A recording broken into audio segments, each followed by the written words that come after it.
¿Qué estamos haciendo para combatir a estas organizaciones delictivas? Porque el tema aquí no es si estamos, si ayuda, vamos a ponerlo así, la definición de organizaciones terroristas más allá de la propia definición a combatir a estas organizaciones. Esa es, digamos, la pregunta.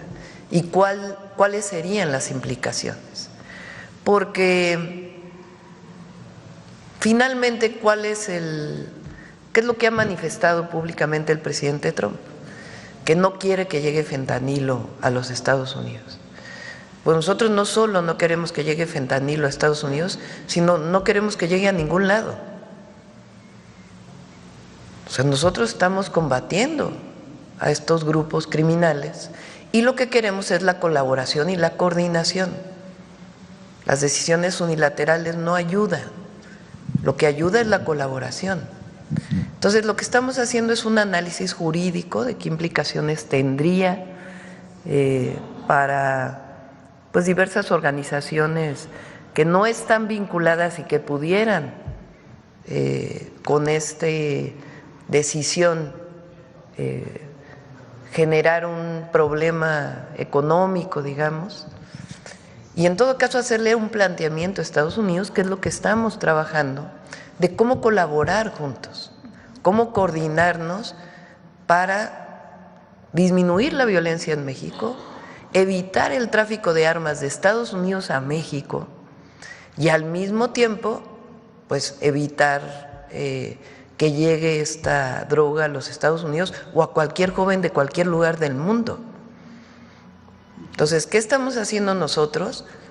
La campaña contra el fentanilo, el trabajo del Gabinete de Seguridad, que es muy importante, la incautación histórica que se ha hecho de esta droga y otras drogas, como las metanfetaminas y otras drogas, y el planteamiento es la coordinación, la colaboración en el ámbito del respeto mutuo y el respeto a nuestras soberanías. Y además tenemos un grupo de análisis de abogados que está haciendo estos análisis. Entonces, ¿cuál es el mensaje? Es ¿ayuda o no esta definición a evitar que el fentanilo llegue a cualquier joven de cualquier lugar del mundo? ¿Y ayuda esta definición a combatir a estos grupos criminales o no? Y en eso es en lo que estamos trabajando y en esta comunicación que estamos teniendo con el gobierno de Estados Unidos y que se va a fortalecer una vez que, digamos, se asiente el gobierno de Estados Unidos, que lleva, ¿qué? 4 días, ¿no? 5 días, desde el lunes, y que pues ya habrá los grupos de trabajo de alto nivel conjunto que nos permita colaborar, coordinarnos para la construcción de la paz en nuestro país, evitar la entrada de armas a México, evitar la llegada de fentanilo a cualquier lugar, a cualquier joven, a cualquier persona, y al mismo tiempo pues ir construyendo la seguridad y la paz con justicia. Muchas gracias. Vamos a ver si están los albergues. Nada más el mapa, que por cierto ahí estaba mal puesto Mexicali y Tijuana.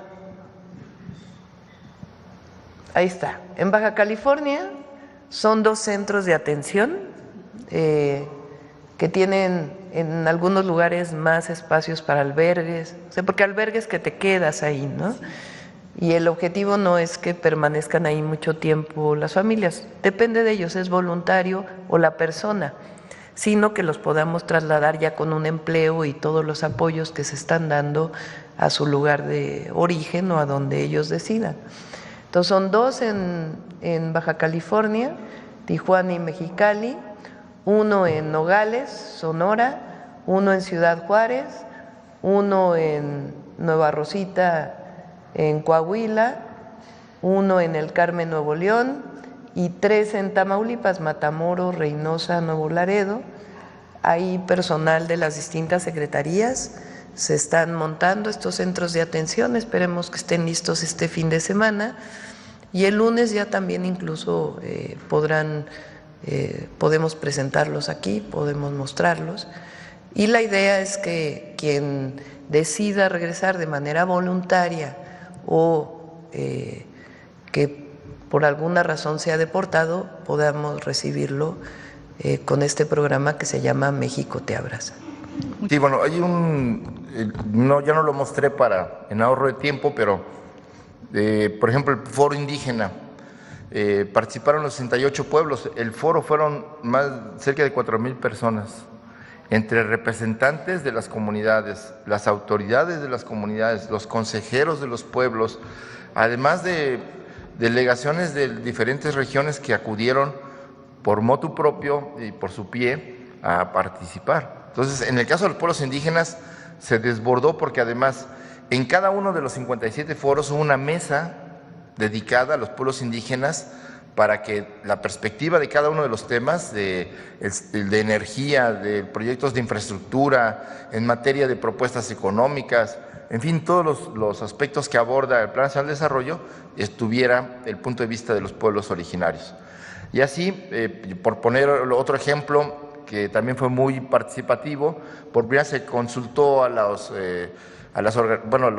actores agrarios del campo en materia de propiedad social, ejidos y comunidades agrarias, participaron y hicieron sus propuestas sobre qué tipo de políticas debe seguirse en el campo para fortalecer, para que vivan bien los campesinos, para que quienes nos dan de comer puedan comer bien, para tener una vida digna en el campo y para que como actores sociales de la propiedad social sean reconocidos por ejemplo, los ejidos y las comunidades.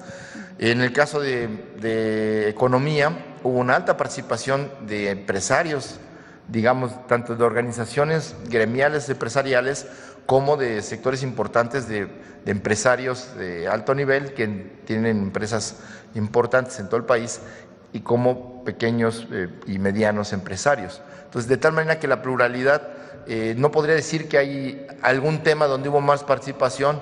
Creo que los indígenas y campesinos han participado muy fuertemente, pero también los maestros, los trabajadores. Y bueno, quizá un elemento novedoso también son los jóvenes, porque hubo más de 10 foros de jóvenes en todo el país y la participación fue muy alta. Es lo que podía comentar. Muchas gracias, Jesús.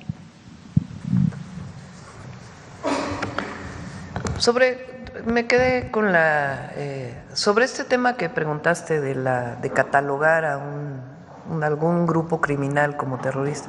Nosotros consideramos que no ayuda, sino que lo que ayuda sería la colaboración y la coordinación conjunta. Y nosotros tenemos una estrategia integral. Y en esa estrategia integral puede haber colaboración y coordinación. Ahora, es importante también lo que hemos estado manifestando. El asunto del consumo del fentanilo no solo es un asunto de grupos criminales, es un asunto también de salud pública y de atención a la causa. ¿Por qué hay consumo de fentanilo en los Estados Unidos y no aquí, en los niveles? Y ahí lo hemos manifestado, aquí hay un apoyo familiar, cosa que no ocurre de la misma manera en Estados Unidos, y además nosotros hemos hecho esta campaña, a ver si la ponemos, Pau, otra vez, la campaña que está hoy en medios de comunicación y en muchos lugares, y lo que queremos pues es la construcción de la paz, evitar el tráfico de armas de Estados Unidos a México y que el fentanilo no llegue a ningún lugar, ni en México, ni en Estados Unidos, ni en ningún lugar del mundo. Gracias. Gracias. A ver si ponemos la...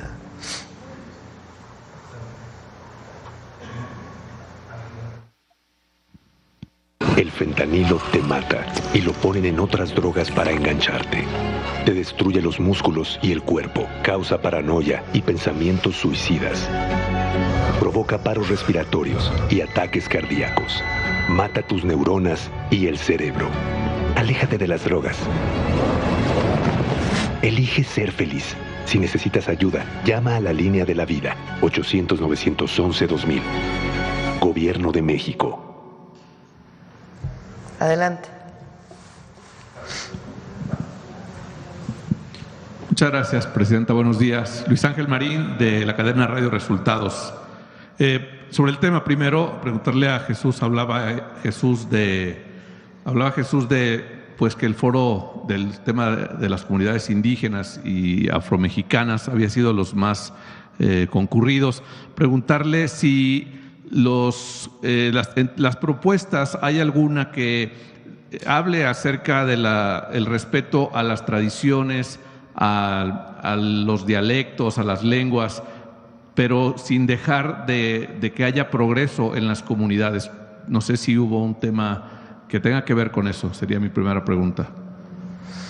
Esta idea de que el progreso va en contra o por encima, vamos a ponerlo así, de las comunidades indígenas, nosotros no estamos de acuerdo con ellos. Esta idea de hace mucho tiempo de que el progreso tenía que ver con dejar de ser una comunidad originaria, y no, pues nosotros hablamos de progreso con justicia, y la justicia tiene que ver con la recuperación, el reconocimiento de los pueblos originarios y de los pueblos indígenas. ¿Qué sería?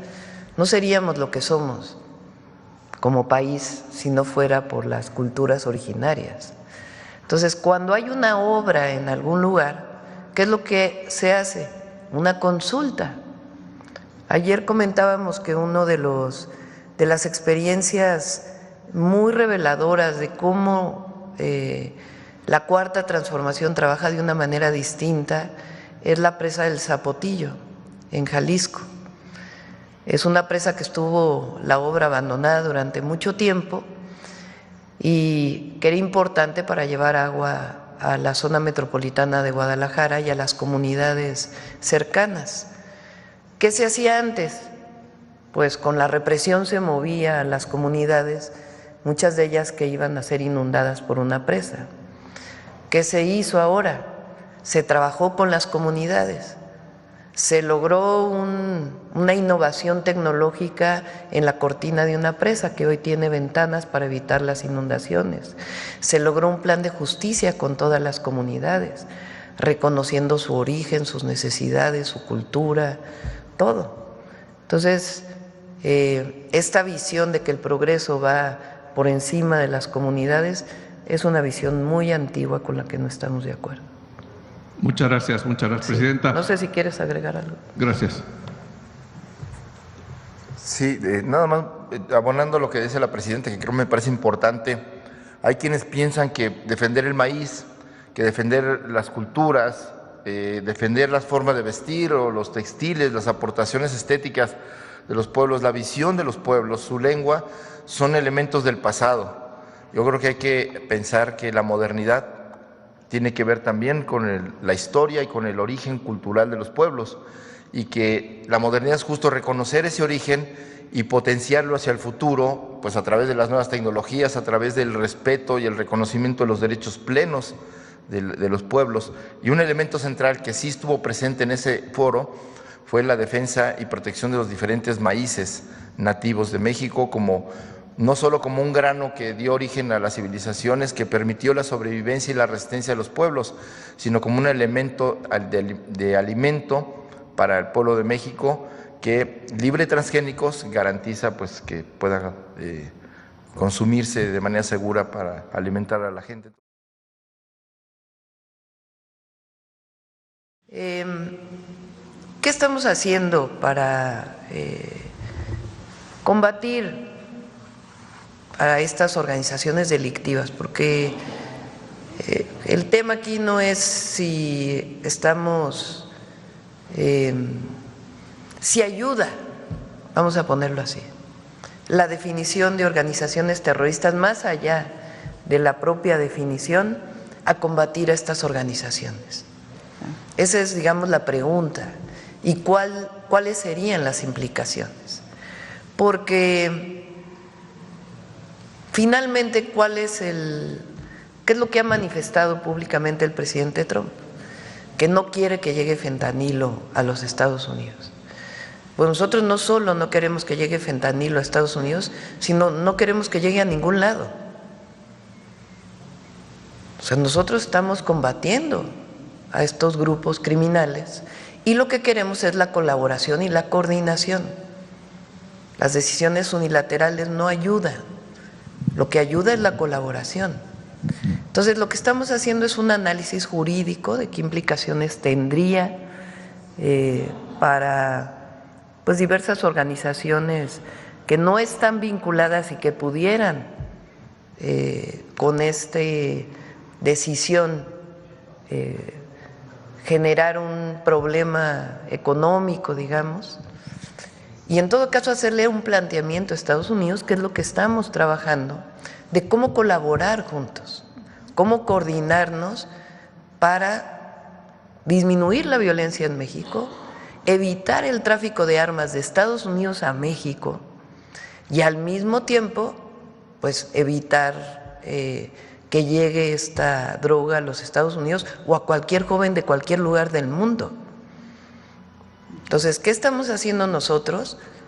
La campaña contra el fentanilo, el trabajo del Gabinete de Seguridad, que es muy importante, la incautación histórica que se ha hecho de esta droga y otras drogas, como las metanfetaminas y otras drogas, y el planteamiento es la coordinación, la colaboración en el ámbito del respeto mutuo y el respeto a nuestras soberanías.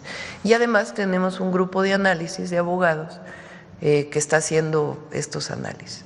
Entonces, ¿cuál es el mensaje? Es: ¿ayuda o no esta definición a evitar que el fentanilo llegue a cualquier joven de cualquier lugar del mundo?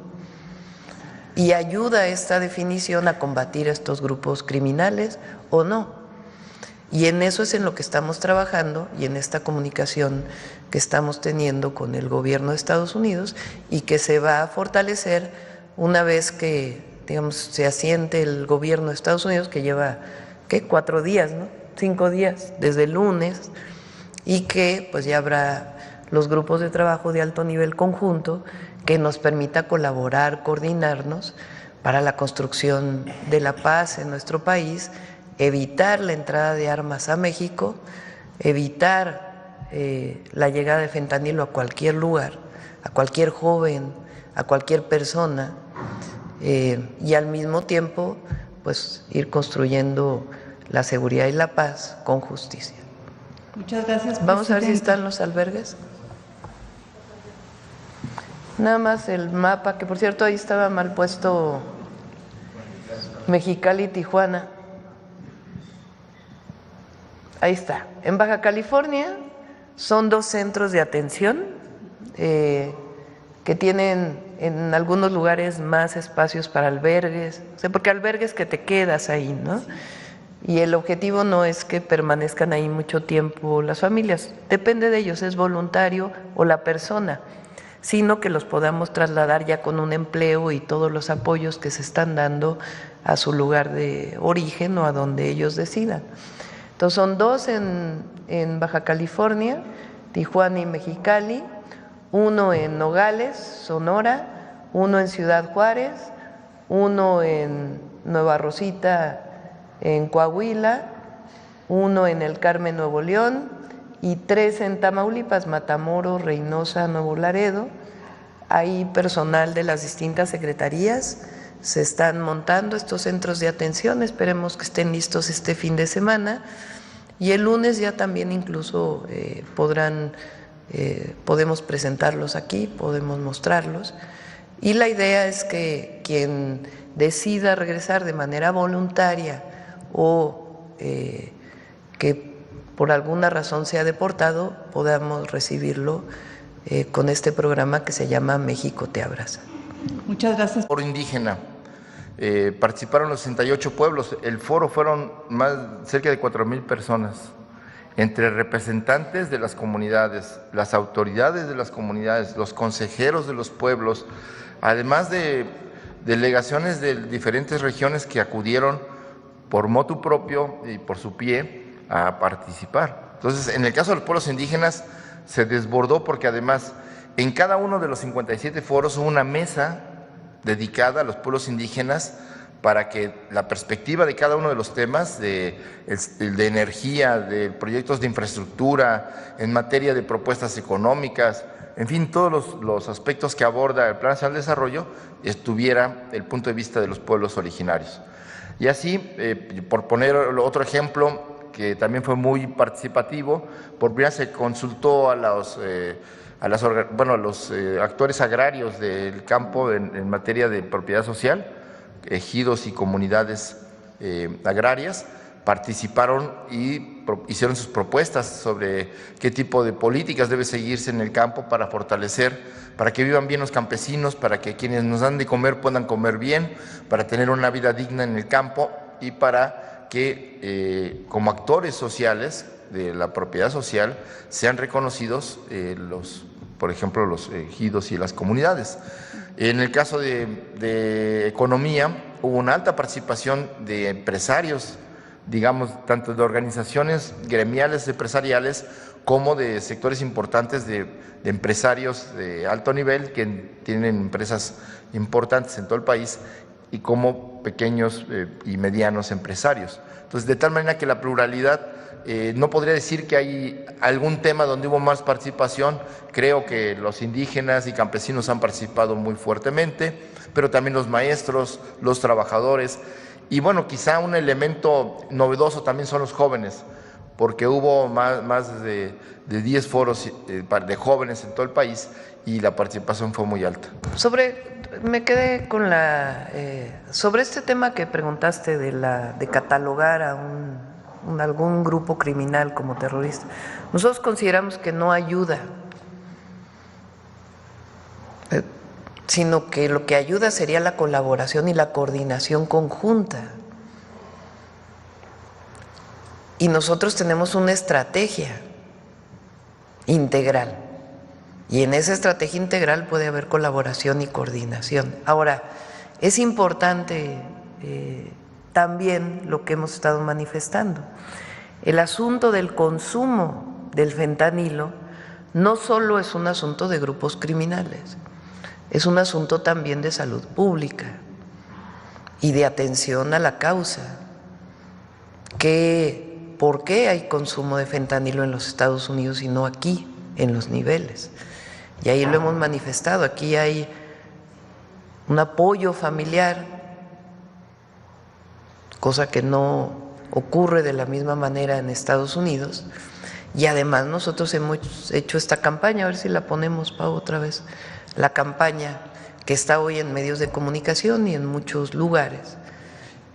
Y lo que queremos pues es la construcción de la paz, evitar el tráfico de armas de Estados Unidos a México y que el fentanilo no llegue a ningún lugar, ni en México, ni en Estados Unidos, ni en ningún lugar del mundo.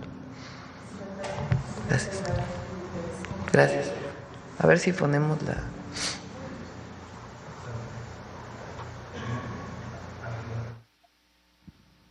El fentanilo te mata y lo ponen en otras drogas para engancharte. Te destruye los músculos y el cuerpo, causa paranoia y pensamientos suicidas. Provoca paros respiratorios y ataques cardíacos. Mata tus neuronas y el cerebro. Aléjate de las drogas. Elige ser feliz. Si necesitas ayuda, llama a la línea de la vida, 800-911-2000. Gobierno de México. Adelante. Muchas gracias, Presidenta. Buenos días. Luis Ángel Marín, de la cadena Radio Resultados. Sobre el tema, primero, preguntarle a Jesús, hablaba Jesús de pues que el foro del tema de las comunidades indígenas y afromexicanas había sido los más concurridos. Preguntarle si las propuestas, ¿hay alguna que hable acerca del respeto a las tradiciones, a los dialectos, a las lenguas, pero sin dejar de que haya progreso en las comunidades? No sé si hubo un tema que tenga que ver con eso, sería mi primera pregunta. Esta idea de que el progreso va en contra o por encima, vamos a ponerlo así, de las comunidades indígenas, nosotros no estamos de acuerdo con ellos. Esta idea de hace mucho tiempo de que el progreso tenía que ver con dejar de ser una comunidad originaria. Y no, pues nosotros hablamos de progreso con justicia. Y la justicia tiene que ver con la recuperación, el reconocimiento de los pueblos originarios y de los pueblos indígenas. ¿Qué sería? No seríamos lo que somos como país si no fuera por las culturas originarias. Entonces, cuando hay una obra en algún lugar, ¿qué es lo que se hace? Una consulta. Ayer comentábamos que uno de las experiencias muy reveladoras de cómo la Cuarta Transformación trabaja de una manera distinta es la presa del Zapotillo, en Jalisco. Es una presa que estuvo la obra abandonada durante mucho tiempo y que era importante para llevar agua a la zona metropolitana de Guadalajara y a las comunidades cercanas. ¿Qué se hacía antes? Pues con la represión se movía a las comunidades, muchas de ellas que iban a ser inundadas por una presa. ¿Qué se hizo ahora? Se trabajó con las comunidades, se logró una innovación tecnológica en la cortina de una presa que hoy tiene ventanas para evitar las inundaciones. Se logró un plan de justicia con todas las comunidades, reconociendo su origen, sus necesidades, su cultura, todo. Entonces, esta visión de que el progreso va por encima de las comunidades es una visión muy antigua con la que no estamos de acuerdo. Muchas gracias, Presidenta. No sé si quieres agregar algo. Gracias. Sí, nada más abonando lo que dice la Presidenta, que creo me parece importante. Hay quienes piensan que defender el maíz, que defender las culturas, defender las formas de vestir o los textiles, las aportaciones estéticas de los pueblos, la visión de los pueblos, su lengua, son elementos del pasado.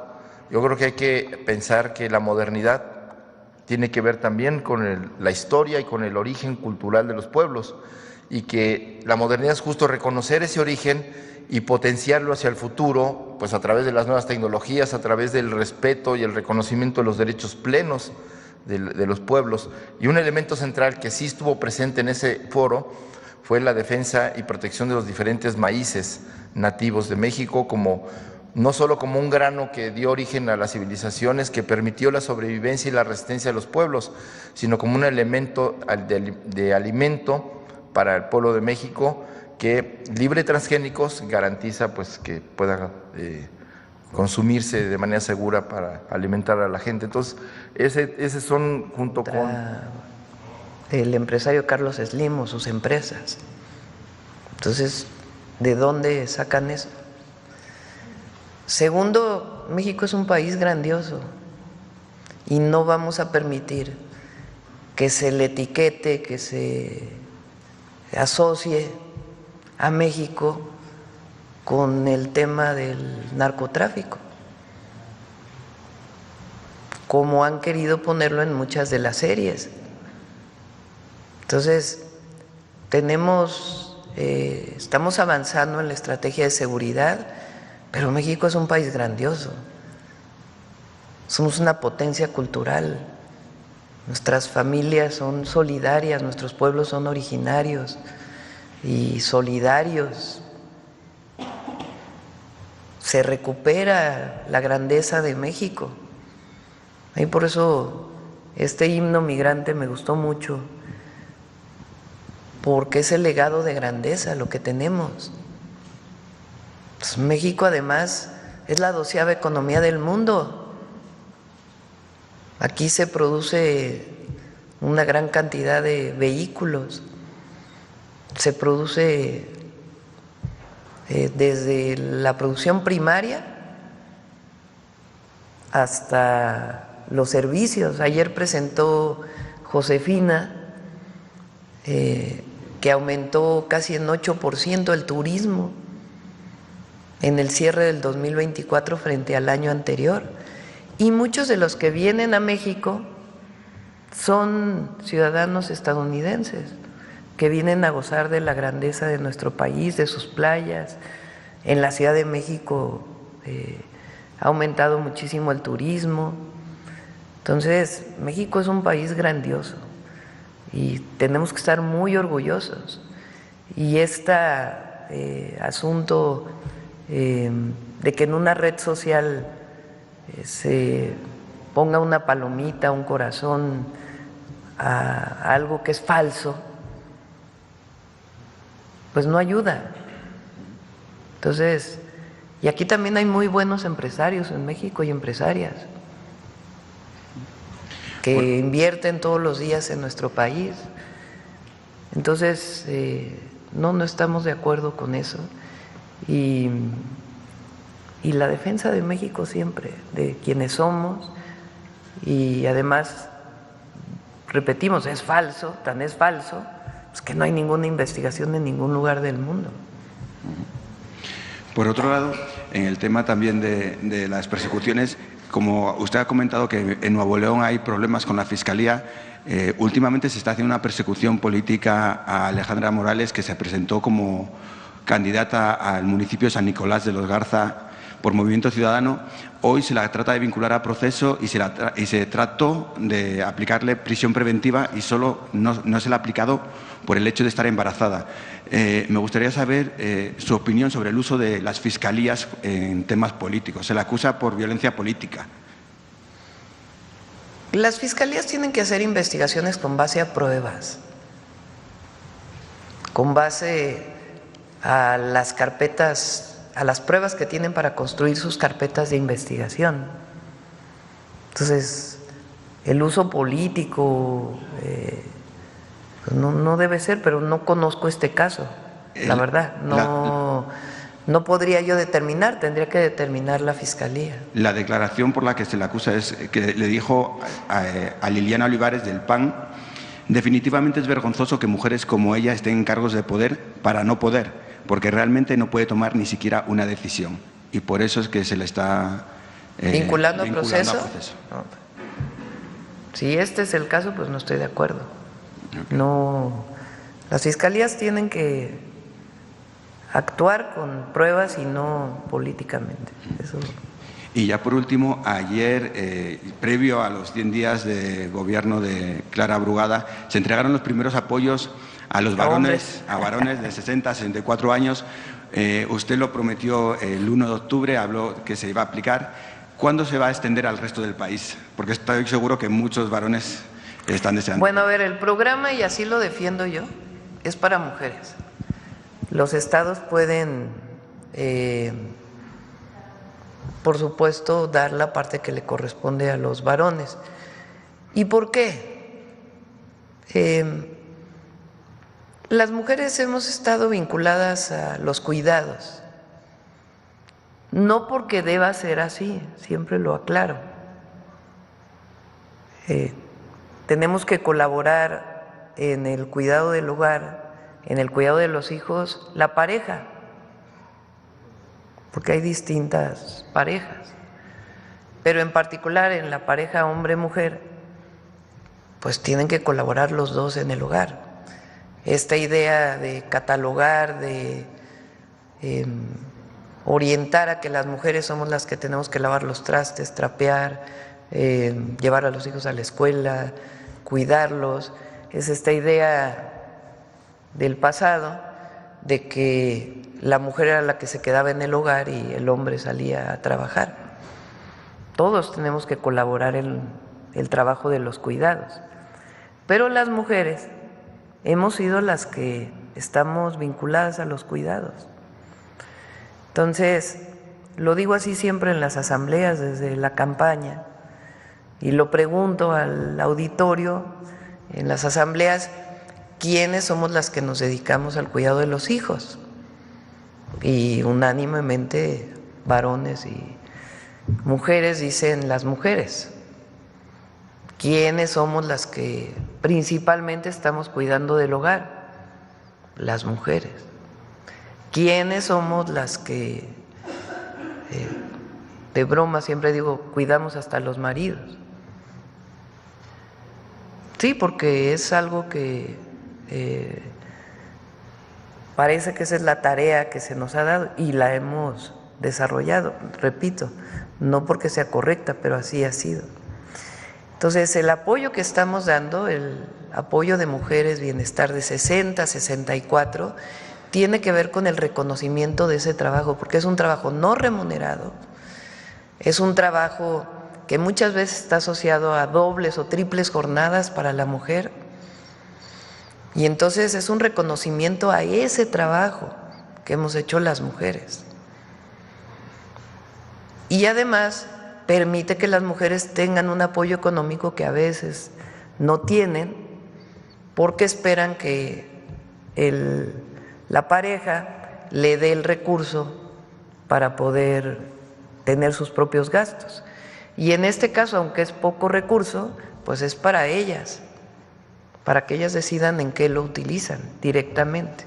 Entonces, es parte de este sistema de cuidados que estamos desarrollando, que tiene que ver también con los CESIs de los que hemos hablado, para que las mujeres puedan trabajar y puedan dejar a sus hijos en un lugar seguro, educativo, de cuidados. Entonces, a nivel nacional va a ser para las mujeres. En el caso de la Ciudad de México, Clara tomó la decisión de que fuera universal. También en Tabasco, el gobernador May también está impulsando esto, y nosotros por lo pronto lo vamos a dejar para las mujeres. Acá.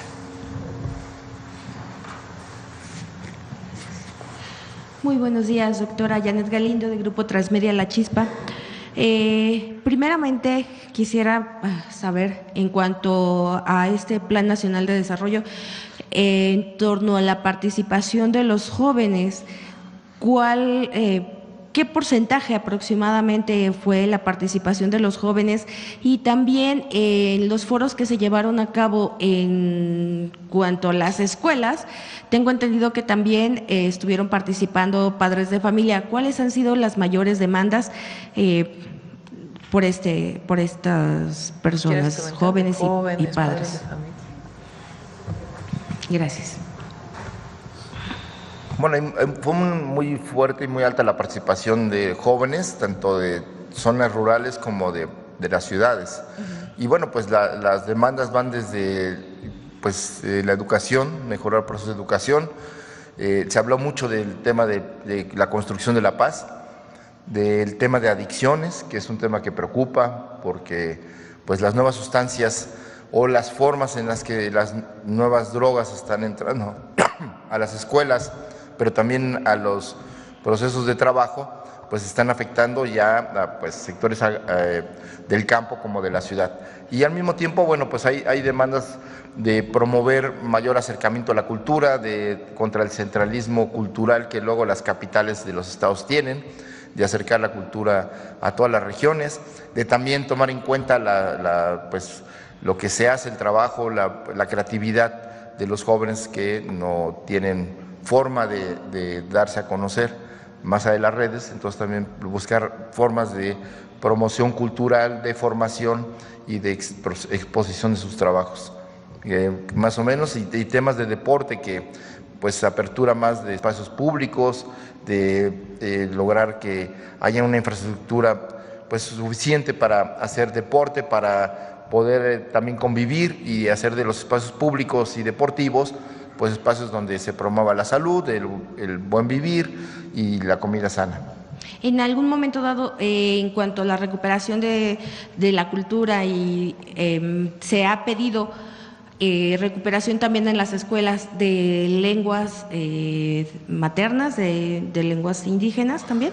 Bueno, en el caso de los pueblos originarios, ya hay una universidad de los pueblos y de las lenguas. Está el INALI, que promueve, digamos, el conocimiento y digamos, la publicación de diccionarios y del conocimiento de la lengua, la promoción de la misma. Pero por supuesto que una preocupación de los pueblos es que la lengua materna se hable desde niños, porque hay pueblos que han perdido la lengua por resultado del racismo, del colonialismo interno, donde se castigaba a quien hablaba una lengua distinta al castellano. Entonces, ahora vivimos fenómenos muy distintos, por ejemplo, de personas de la comunidad maya que hablan maya, pero hablan inglés, pero no hablan castellano.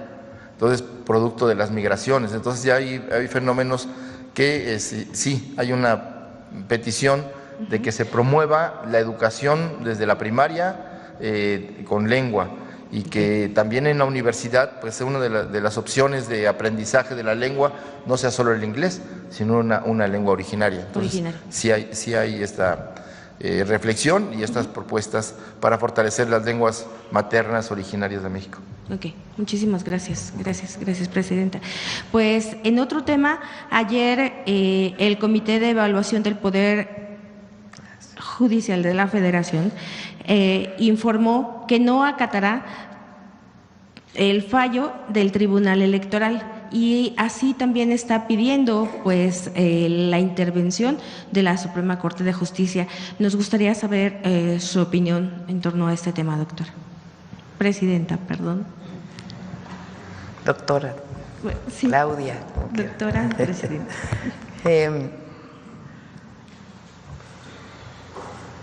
Se empeña el Poder Judicial o algunos ministros y ministras de la Corte en que no salga la elección, nada más que ellos ya se van en agosto. Ahora, ¿qué pienso? Que hay que resguardar los derechos de quienes se inscribieron. Digamos, ya el Tribunal Electoral definirá qué procede en el caso de esta negativa. A nosotros nos parece realmente absurdo, porque ¿por qué abren una? Esa es la pregunta. Abren la convocatoria, nombran a su comité, ponen reglas, porque los amparos pues supuestamente ya venían, ¿no? Y a la mitad del proceso lo cierran. Hay que preguntarse por qué, a quién afectan. Pues a las personas que se inscribieron con el Poder Judicial. ¿Qué pretenden? ¿Que no siga el proceso? Eso no va a ocurrir.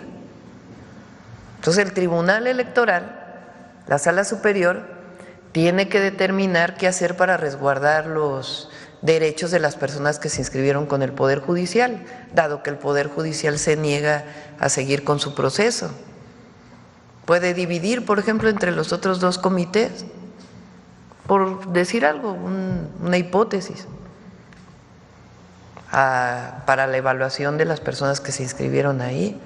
Pero el Tribunal Electoral tiene que determinar las sanciones a la Corte y al mismo tiempo resguardar los derechos, para que después no digan que el proceso tiene problemas porque no se resguardaron los derechos de los que se inscribieron con el Poder Judicial. Ahora, el 1 de junio va a haber elección. Eso lo determinó el pueblo de México, ya está en la Constitución. Hoy leía uno de estos comentócratas que decía, para que se mejore la relación con Estados Unidos, que yo no veo que esté mala la relación, para que se mejore la relación, que se suspenda la elección al Poder Judicial. ¿Y qué tiene que ver las peras con las manzanas? Entonces, va a haber elección porque está en la Constitución, porque así lo decidió el pueblo de México, y porque va muy bien el Comité del Poder Ejecutivo, que por cierto, a las 3 mujeres del Comité del Poder Ejecutivo, todo mi reconocimiento, porque, como les había dicho, el doctor Quijano tuvo un problema de salud, recientemente tuvo un problema de salud también, no grave, el doctor Saldívar, y las 3 mujeres siguen ahí trabajando. Entonces, todo mi reconocimiento, porque han hecho un trabajo extraordinario, y ellas ya van a determinar, ellos y ellas, quiénes van a quedar el 31 de enero. El Poder Legislativo también va avanzando muy bien. El Poder Judicial, pues que el tribunal diga, porque quedan pocos días, de una vez que resuelva qué va a ocurrir con los para salvaguardar los derechos de quienes se inscribieron en el Poder Judicial y luego no digan que tiene problemas todo el proceso porque no se resguardaron los derechos. Entonces, que resuelva y a lo mejor los otros dos comités pueden ayudar. Y ya sobre los ministros y ministra de la Corte que no quieren, pues digo, ya, lo bueno es que ya en agosto ya deja su espacio para que entre un nuevo Poder Judicial elegido por el pueblo de México. Muchísimas gracias.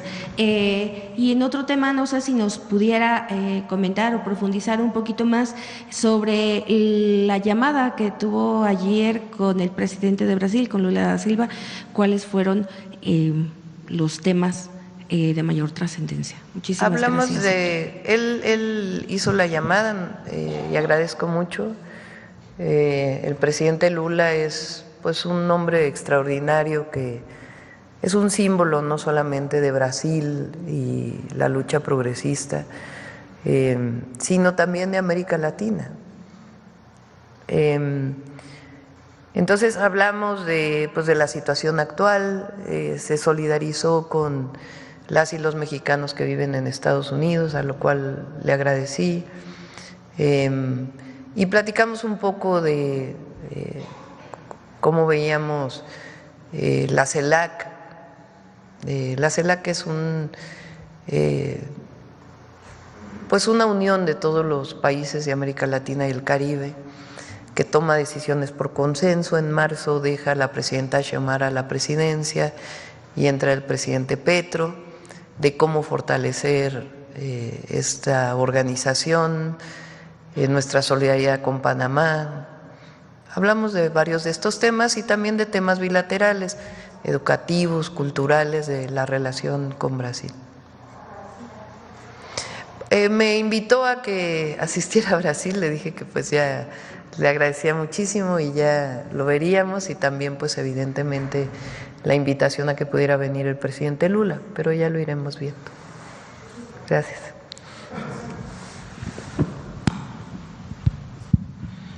Presidenta, muy buenos días. Ramón Flores, del Centinela Informan de Humanoid de Inglaterra, y funcionarios que la acompañan. Retomando el tema del compañero de la Fiscalía de Nuevo León, existe en el estado de Nuevo León una tremenda crisis de seguridad jurídica que se ha ido agudizando a medida que las fuerzas políticas predominantes siguen tratando de tener mayoría en el Congreso local para conservar el control de la Fiscalía General de Justicia y el Tribunal Superior de Justicia, y con ello impedirle al Poder Ejecutivo que pueda gobernar. Ambas instituciones de procuración de justicia están controladas de manera mafiosa por los partidos de oposición en aquella entidad, por el PRI y por el PAN. Hasta nuestra redacción llegan constantemente denuncias de violaciones a los derechos humanos de los neoleonenses perpetradas por los funcionarios de la Fiscalía, quienes en contubernio con los jueces penales siembran el terror de las personas que tienen la desgracia de acudir a dichas instancias. Como botón de muestra le traigo en esta ocasión el caso de una conocida empresa familiar con más de 70 años de servicio, la cual está siendo afectada por el actuar faccioso de la Fiscalía General de Justicia en complicidad con el Poder Judicial de dicho estado. Esto debido a que es del dominio público que estas instituciones son controladas por personajes políticos y funcionarios desde cuyos espacios de poder están alineados al priista Adrián de la Garza Santos, actual presidente municipal de la ciudad de Monterrey, capital del estado, quien aspira a ser el siguiente gobernador. Es del conocimiento por parte del Foro de Abogados que este personaje político, Adrián de la Garza Santos, es quien controla y dirige estas instituciones de justicia al grado de despojar a familias neoleonesas de sus bienes, quien usa a su hermano Filiberto de la Garza Santos y a su sobrino Filiberto de la Garza, ambos de profesión abogados, quienes, fabricando delitos en perjuicio de ciudadanos de dicha localidad, con el apoyo y contubernio de los titulares de tales instituciones, para así lograr su cometido.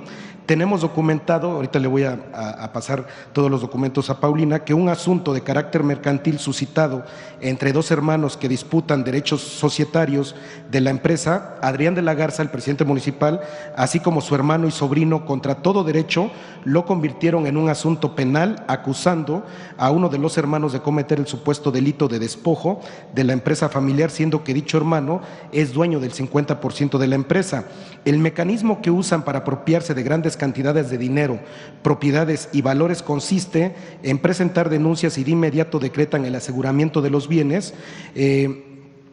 Quienes se los conceden son los jueces penales, Presidenta. El caso que le acabo de presentar es conocido ya por la gente de Nuevo León, porque además en esa trama se encuentra involucrado un licenciado de nombre Jorge Alejandro Treviño Garza, personaje conocido en el medio porque ha defraudado a varios empresarios. Señora Presidenta, la gente de Nuevo León le agradece que haya retomado la reforma que propuso el presidente Andrés Manuel López Obrador en materia judicial y están felices de que el primer domingo de junio van a votar a los jueces para que impartan justicia al pueblo y también esperan ansiosos que pronto se pueda reformar a las fiscalías para que el pueblo las elija, porque fíjese usted, Presidenta, que en Nuevo León al fiscal interino lo nombró exactamente Adrián de la Garza y creemos que con la elección de fiscales vamos a avanzar mucho mejor en la procuración de justicia. Este sentir de inseguridad jurídica lo resienten también muchos empresarios que tienen la mala suerte de tener simpatías por otras corrientes políticas o ideológicas porque tienen intereses opuestos al grupo dominante de Adrián de la Garza. Señora Presidenta, ¿qué opina de lo que está pasando en el Estado de Nuevo León en estas dos instituciones entre la Fiscalía y el Tribunal Superior de Justicia? Cuando estuve recientemente en Nuevo León, dije en mi discurso, acostumbro decir lo mismo,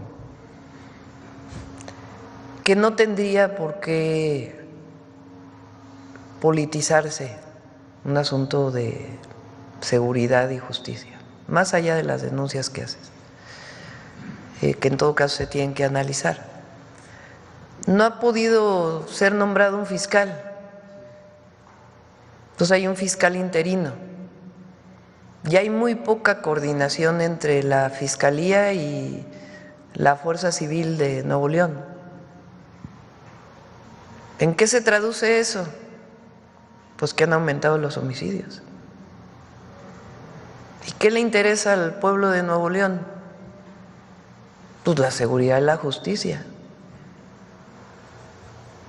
Entonces debería de haber coordinación para garantizar la seguridad y la justicia, más allá de la disputa política que hay en Nuevo León, que en todo caso es a la decide la gente, por quién vota en su momento en la elección.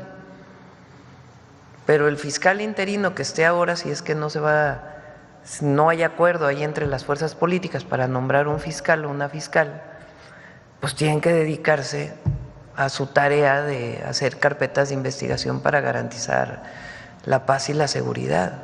Y tiene que coordinarse, aunque no esté de acuerdo y sea de otro partido político, con el Ejecutivo para garantizar la paz y la seguridad de Nuevo León. Y ahí la coordinación con con el Gabinete de Seguridad siempre está. Pero esta disputa de que entre estas fuerzas políticas, pues que lo dejen para el día de la elección, y si son servidores públicos, que se pongan a hacer su trabajo, todos. Presidenta, sobre este mismo tema, estas personas que están siendo afectadas por la Fiscalía y el Tribunal Superior de Justicia podrían ser apoyadas por su secretaria de Gobernación y su Consejería Jurídica para que ya no sufran más injusticias. Sí, Presidenta, que se acerquen a Atención Ciudadana. Ok, ahorita le paso también los datos a Paulina. Presidenta, también sobre otro tema, nosotros estuvimos en Washington, el compañero y un servidor, estuvimos cubriendo la toma de protesta de Donald Trump y del presidente Donald Trump, y muchos colectivos se nos acercaron. Y si usted me lo permite, le mandan una carta porque dice así: Presidenta Claudia Sheinbaum Pardo, Presidenta de los Estados Unidos Mexicanos, estimadísima doctora Sheinbaum, los mexicanos en Estados Unidos nos dirigimos a usted con el más profundo respeto y consideración como ciudadanos mexicanos, preocupados por la situación de nuestros compatriotas. El DGT demanda la revisión de su anterior revisión que él demandó renegociar durante el sexenio del presidente López Obrador, siendo el mismo quien supervisó y aprobó el lenguaje final. Hoy de nuevo demanda ¿El qué, perdón? Sobre el TEMEC. Es lo que están, sí. Lo que pasa es que no lo traducí, perdón. Y entonces dicen que la relación comercial entre México y Estados Unidos ha sido históricamente significativa.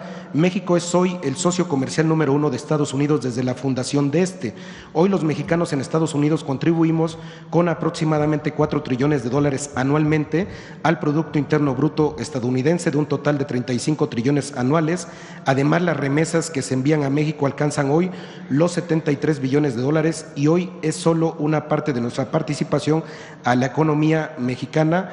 La carta es un poco extensa, pero nada más me voy a enfocar en la pregunta que los migrantes le quieren realizar a usted, Presidenta, porque están muy preocupados por las deportaciones, ¿no? Pero ellos dicen que los dos países, y con el respeto que usted me merece a su investidura, lo voy a plantear como ellos me lo dijeron, que los dos países están muy ingratos con las personas, que Estados Unidos se beneficia de ellos con su mano de obra y México se beneficia con las remesas, pero que cuando ellos los expulsan o los deportan de Estados Unidos, no los dejan acceder a sus cuentas bancarias, no los dejan acceder a sus bienes muebles que ya tienen allá, y literal los tiran a México sin un solo centavo, con una mano delante y otra atrás, como ellos me lo dijeron. Dice, ¿qué puede hacer sus funcionarios, Presidenta, para que se sientan a dialogar con los funcionarios de Estados Unidos y les digan que por lo menos, pues si ya los deportaron, que les den acceso a sus cuentas bancarias y que les den permiso, o que las cosas que ellos tienen en sus viviendas, que las puedan tener en sus manos? ¿Qué les podría decir a los hermanos migrantes? Pues tienen razón, son de ellos. Entonces, es parte del trabajo que se hace, y además por eso los abogados y todo el fortalecimiento de los abogados en los consulados, para que desde allá se pueda hacer todo el proceso jurídico para, en un caso así, pues que puedan recuperar lo que es de ellos, que es producto de su trabajo. Y por eso el reconocimiento que hacemos de las y los migrantes, de las y los mexicanos que están en Estados Unidos. Nunca había habido este reconocimiento que hacemos, y estamos ahí para protegerlos, para ayudarles, y en caso de una situación así, jurídicamente, para apoyarlos, para ayudarles, y también la reivindicación del trabajo que hacen. Ayer, pues lo que presentó la compañera María Teresa de esta organización, que hace esta valoración de lo que significa los latinos y particularmente los mexicanos en Estados Unidos. Entonces, ahí estamos para estar con ellos. Y también, porque ayer vi en la red que decían un mexicano en Estados Unidos, que la presidenta no se preocupe mucho por nosotros, sino que se preocupe por el pueblo de México, los que viven en México. Pues nos ocupamos de los dos, no es preocupación, es ocupación. La responsabilidad de la presidenta es proteger a los mexicanos en cualquier lugar del mundo donde se encuentren, en nuestro país y en otros lugares, y particularmente en Estados Unidos. Y es con la Cuarta Transformación que hacemos un reconocimiento de las migrantes y los migrantes en Estados Unidos, lo que le dan a México y lo que le dan a Estados Unidos. Eso no había existido nunca. Fíjense, a ver, ¿por qué no pones lo de las deportaciones con los presidentes? Con Bill Clinton, ¿quién estuvo con Bill Clinton? ¿Qué presidente estuvo con Clinton, mexicano? Cedillo. Fíjense, a ver si ponen la gráfica.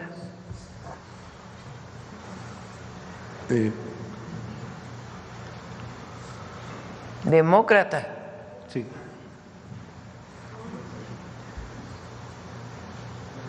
Más allá de… Pero estamos hablando de deportaciones de mexicanos, sí, a México. Oiga, presidenta. También hay que decirlo, van, y ayer lo dijo María Teresa, ahora van muchísimo menos mexicanos a Estados Unidos de lo que iban antes, gracias a la Cuarta Transformación y a la fortaleza económica de México. Pero miren, vale mucho la pena.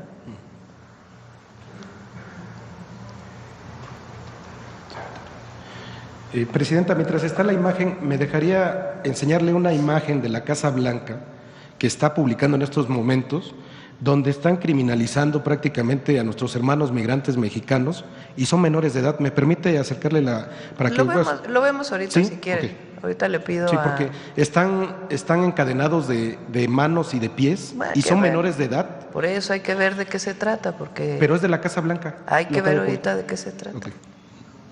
Ahorita lo revisamos. Sí. Sí.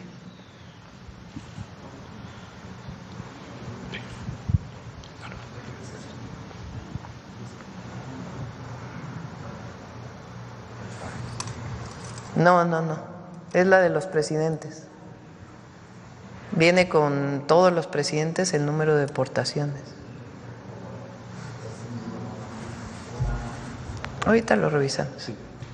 Muchas gracias, Presidenta. Gracias. Sí.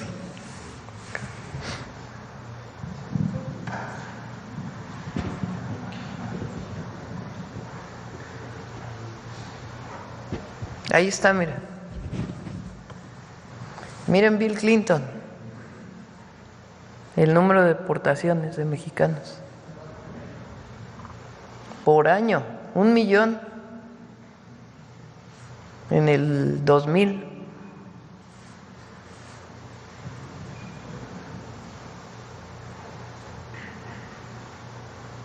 Son 181,000 de los números más bajos. Porque ya no llegan más y además solo la comparación, que es importante. ¿Qué dijo Zedillo entonces de los mexicanos? Llegan 2,000 diarios. 2,000 diarios. Entonces es muy fácil también para los partidos de oposición. Trataron de firmar un desplegado con todos los partidos en la Cámara de Diputados. Se negó el PAN y el PRI a firmar con los otros partidos. Ellos sacaron sus propios comunicados, pero el otro día les dije que les iba a enseñar algo. Se los voy a enseñar. A ver, pongan el libro.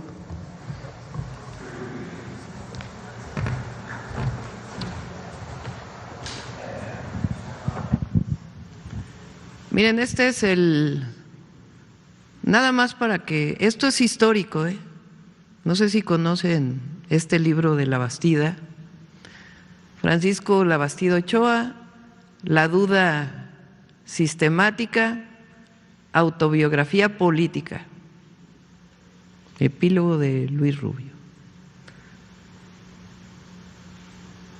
Al final de la jornada electoral, página… A ver qué página es.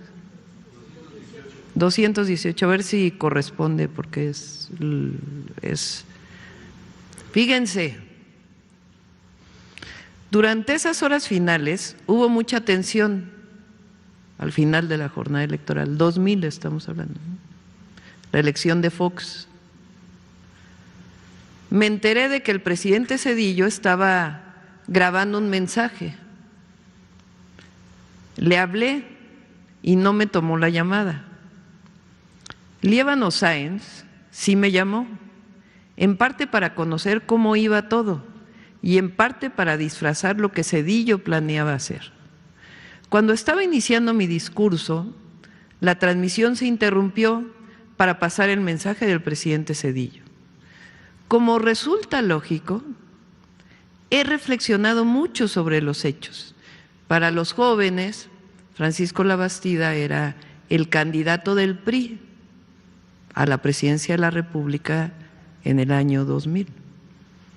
Y como todos sabemos, ganó Fox esa elección.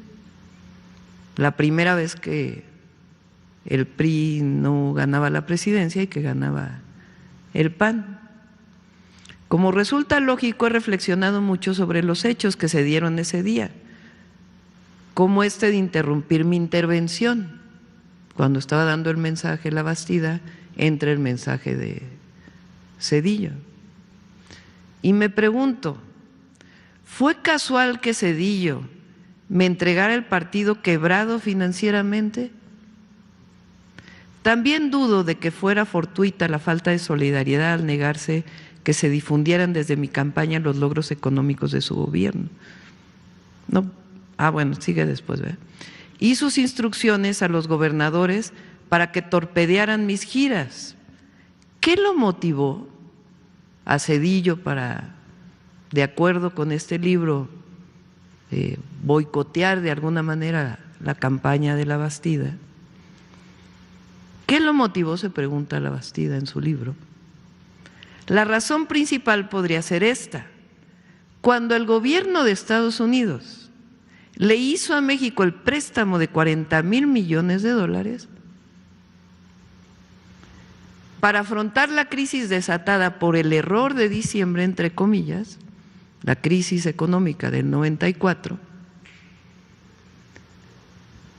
negociación que el presidente Zedillo gestionó personalmente. Se le demandó el compromiso, o sea, de parte de Estados Unidos, para prestar los $40,000 millones, dicho por Labastida, que el presidente Zedillo gestionó personalmente. Se le demandó el compromiso de propiciar la transición democrática y que para ello el PRI dejara de gobernar. La ciudadanía así lo quería y él entregara la presidencia a la oposición. No sé si lo conocía. O sea, en este libro, Labastida dice que hubo una negociación entre Estados Unidos, no dice quién, y Zedillo, de manera personal, para que a cambio del préstamo de los $40,000 millones para sortear la crisis del 94, el PRI entregara la presidencia. Por eso les digo que sí han cambiado las cosas. Nosotros defendemos la soberanía en coordinación, colaboración, y va a salir bien, pero siempre en la defensa de la democracia. Para todos aquellos que hablan de autoritarismo, la oposición, de la democracia. ¿Qué es la democracia? El gobierno del pueblo. Hay cosas que son básicas, de principios. El gobierno del pueblo, por el pueblo y para el pueblo, la defensa de la democracia y la soberanía. Y lo digo por quiénes son los que hablan desde el principio de que se catalogara a los grupos criminales, de que entrara a Estados Unidos.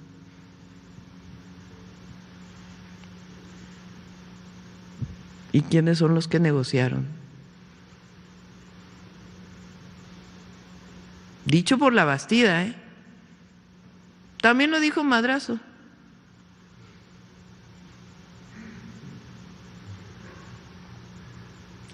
Se negoció alternancia con Estados Unidos, Roberto Madrazo, 2015.